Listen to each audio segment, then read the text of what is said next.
Hello, everybody. Welcome in. Today, I'm delighted to be joined by Amy Daws, spicy romance author of plenty of contemporary romances. The interview offers a really interesting insight into her writing process, day to day, of what it's like to be a romance author, as well as the very strange situation of going viral for writing in a tyre repair shop. Make sure to stick around for the conversation and let me know what you think in the comments.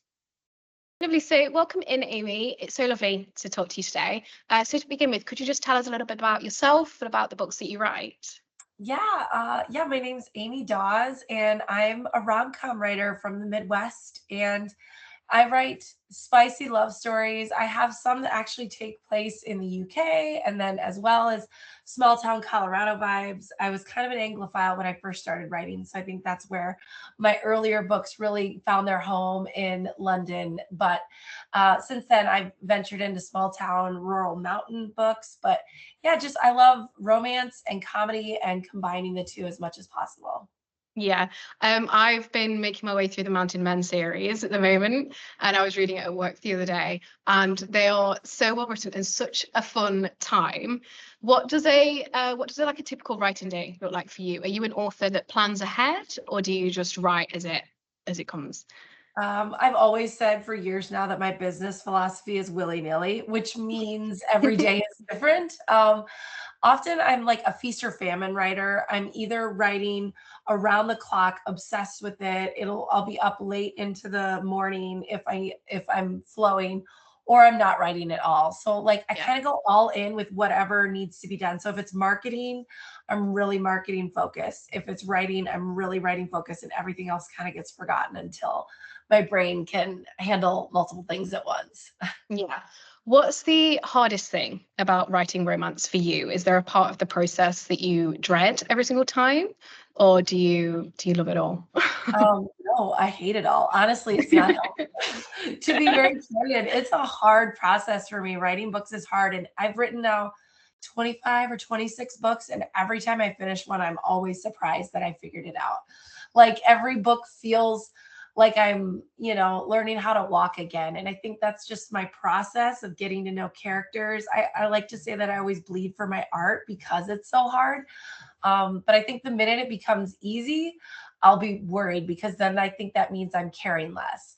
So Yeah. yeah, definitely I would say writing is the hardest part for me, and getting disciplined enough to sit down and write and let everything go.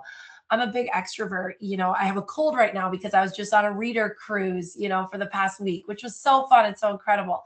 But because I like to say yes to a lot of the extroverted part of the business, whether that's book signings or reader cruises or whatever, that means sometimes my words get behind. And so yeah, I have to really buckle down and write when it's time. Is the like the romance community your favorite part of what you do then, or is it actually writing? No, I love the romance community. I love the grandeur of this job. When I get Uh, to go on book tours and stuff like that, it is like the honor of my life. My biggest dream in life was to be a mother, and then this is like my second dream. So I've had two of my dreams come true, and so I love celebrating the hard work we put into our stories. So yeah, I love it all. Obviously, I do love those moments when I get obsessed with my story and obsessed with my characters and can Yeah. feel that kind of magic happening. And you need that magic to have something to go out and celebrate with readers. So you can't have one without the other, but I'm very grateful for both. Yeah, you mentioned that you had, was it 25 or 26 stories written? Yep.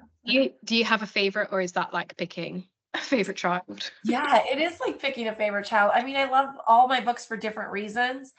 My book Wait With Me, I wrote in 13 days. So that one will be my favorite for just being really crazy easy. I don't even know how that happened. And I wish I could replicate it because my life would be so much easier. But that was just like a weird random spark of perfect the world perfectly aligning to allow that creativity to just flow. But yeah, I love that one. But I love Blindsided because it's the book that readers found me through. It's like my fan favorite Mm. bestseller of all my books. So I love them all for different reasons. Do you find that when you're writing your stories, your characters evolve as the story evolves, or do you have like a clear arc that they're going to go through, or does that happen as you write? Yeah, no, definitely. I get to know them as I write. And sometimes what'll happen is I'll get to know them later in the book and realize who I wrote at the beginning wasn't them. And so I'll Mhm. have to go back and fix what I wrote in the beginning to match who they turned into, Right. so that all the stars align perfectly for them. I like that process though. It's really fun. It's like getting to know them. Sometimes if you write like a first date chapter and I'm like, I'm stuck because I don't know their dynamic yet. So I'll do little writing exercises sometimes where I write 20 fun facts about each of these characters that maybe won't ever make it in the book. And that's just a way for me to help get to know them. I also love to Enneagram type my characters. Oh, So that's like that's really personality fun. type. Yeah. And that'll be fun because if I'm ever struggling with a scene between the two of them, I'll be like, what's a relationship like between an Enneagram 2 and an Enneagram 8? Mm. And it just sort of helps me understand the conflict that arises between them or how they communicate their issues or their wounds. So yeah, that helps a lot too. And sometimes I'll think I'm writing an 8 for the whole book. And at the end, I'm like, oh my God, she was a 2. That's why I was struggling. She was never an 8. She was a 2. So they'll develop a mind of their own. And that's the fun part of this process that Yeah. that makes it hard, but also so satisfying when you kind of figure it all out. Yeah. Do your characters, like, some authors describe that their characters like speak to them? Are you an author that has that experience, or is it a little bit more you're in control with them? No, definitely. Like when I start to get obsessed with a book, like at night, I'll be trying to go to sleep and I just hear a scene between them. And I'm like, oh God, I'm so tired. But I have to like write it down because if I don't, it will be gone forever. So I'll type a little note in my phone. And it's usually like dialogue that I hear, a fight that they have or something like that. I'll hear that conversation. So I guess, yeah, that is them talking to me for sure. Yeah, I suppose once you're in the mindset of them, it must be hard to kind of shake them off. Do you Yeah. do you find that once you finish writing, you're still thinking about it, or is it kind of like you finish the book and it's all like neatly wrapped up and you're ready to move on? Yeah, no, I definitely lived with them for a while, and then I mourn them a little bit. I feel sad that I've left them, and so, I just finished, the finale to my Mountain Men series. Bad Boy Air is the last book in that series, and it's the last book in the series, so I'm, like, kind of devastated. I'm like, "What do" and it's hard to get going on another book because it just feels, like, cheap. It's like, "No, I have to, like, mourn these guys for a little while before I move on." So, yeah, I definitely take breaks between my books for that reason, so I can feel like I really have had time to, process who these characters were and what these books meant to me. Yeah, I was just about to say whether you take a pause in between writing books, but it seems that you definitely do. I really love small town romances at the moment. Do you have a favorite trope to read, and is it different to your favorite trope to write? Do you kind of keep your reading and writing quite separate, or do they cross over? Yeah, I don't read as much as I used to. I think Mhm. every time I'm reading now, usually I feel like I should be writing. So I kick myself. I'm like, you shouldn't be reading. You have to be writing. But when I do read, it's very random. Just I randomly pick something up, and I'm just like a reader. Like I have to get sucked in right away, especially Yeah. because if I'm reading, that means I'm taking a break from my work. So I need to be sucked in right away, or I just won't read it. So I read anything and everything really. And I still read in my genre. I know some authors are like, if I write contemporary, I cannot read contemporary. I love reading contemporary. I love hearing what readers are excited about. Like when Heated Rivalry blew up, the TV Yeah. show, I was like, oh, I have to read that book. So I read that book. Whenever there's these adaptations coming out, I love to be a part of the community of readers, like getting hyped over something as well. So I read a bit of everything. I'm going to have to ask you now, did you enjoy Heated Rivalry? Because one of my friends has been screaming at me since it came out as an adaptation to read it, and I Oh, haven't yet. I've been yes. procrastinating. Oh, it's incredible. It's such a great adaptation, and it's so interesting to see the revisions they made from the book to the show, and it's beautiful. It's a beautiful adaptation, and they should be so proud. I think it's a dream for all authors to have an adaptation like that, for sure. Yeah, yeah, absolutely. Tell us a little bit about going viral for writing in a repair shop. What was that all about, and how it inspired the series, didn't it? The Wakefield Yes, series. yes. Yeah. I talked about excuse me.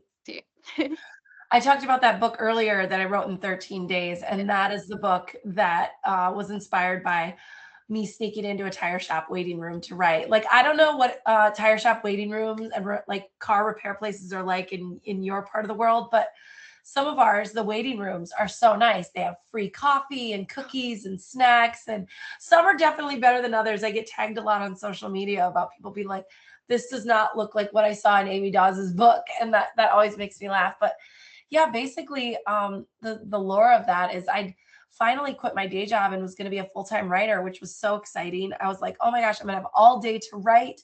I don't have to write after my daughter goes to bed. What a luxury. And it was like I sat down at my computer and I was just frozen. I couldn't write, like no matter what I did.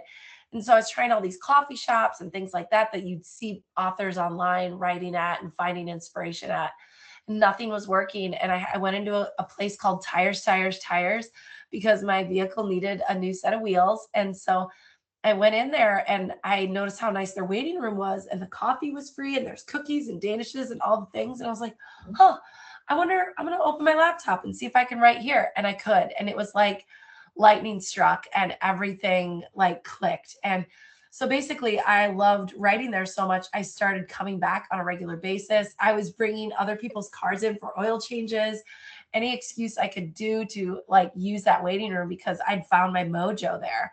And then basically they found out that I'd been sneaking in at one point to write, and they were like, hey, you can sneak in anytime. We think this is hilarious. Like, we'll even reserve a spot for you. And so the tire shop guys were so fun, and they thought it was so hilarious. And the whole thing blew up on the internet. BuzzFeed reported about it. And Yeah. I didn't know that back then, but like basically if BuzzFeed reports on something, all the media outlets pick it up if they find it interesting. And so I was asked to do all these call-in interviews all over the place, like just like, hey, can you talk about being a romance novelist sneaking into a tire shop waiting room to write? And so that was what inspired the book Wait With Me. My agent at the time was just like, you have to write a rom-com about this. This is too funny. And so I think because I'd had so many real life influences, I was able to write it really quickly. So I wrote it in 13 days. And of all of my books, that is the one that got a movie adaptation. So it's so funny how inspiration can strike anywhere, and you should just like follow the flow, I guess. Yeah, that definitely makes for like a memorable writing process for you. And like I feel that nothing will ever top that experience No, when you're writing a book. absolutely.